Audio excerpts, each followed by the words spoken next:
Adam Gerrard, you're CTO of the LateRooms Group, which is an online travel and accommodation company. What would you say is the biggest challenge that you're facing right now?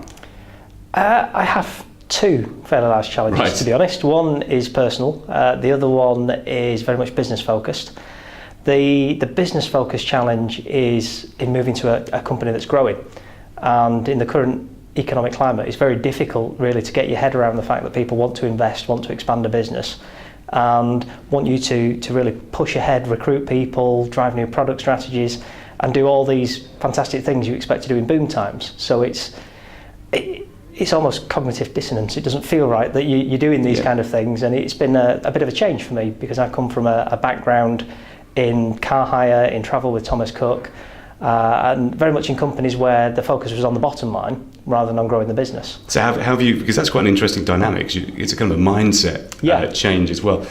How well have you adjusted to that change? Well, that's the personal challenge. It's moving from a global CIO to a CTO role.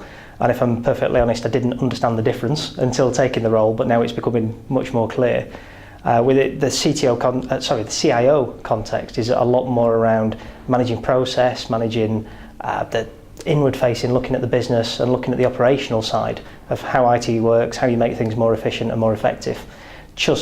Not just to control costs, but certainly in a downturn, predominantly looking around how you control costs.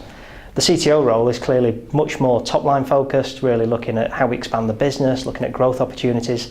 So that's really what's caused the personal dilemma in having a background and a core competence in managing cost, understanding process, refining and re-engineering processes, to then pick up the baton with a business that's been hugely successful in the UK as LateRooms.com, and then to pick up the additional brands that we've picked up in the last couple of years, like AsiaRooms.com and Hotels London, and try and take this business to be truly global. So transforming all that underlying technology that supported a UK business, which is a very different beast from then 24/7, 30, 40 countries, whatever the ambitions of the organisation are. It sounds like a big challenge, and this is a difficult question for you, this one, but how do you feel you will know when you're successful at what you're doing and your challenges? I think, certainly personally, in terms of am I doing the right role as a CTO, I think that will become evident much more quickly than any kind of success factors around the actual transformation of technology, because it'll be evident that I'm shaping the business in the right way and having the right level of influence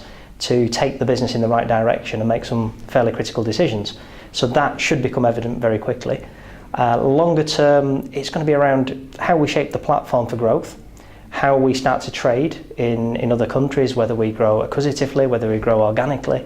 And probably the major success factor is how do we get 3 or 4 other brands or other country operations up and running on the same platform, because that's ultimately the measure of success for the globalisation plan. Interesting times for LateRooms Group. Thank you very much, Adam.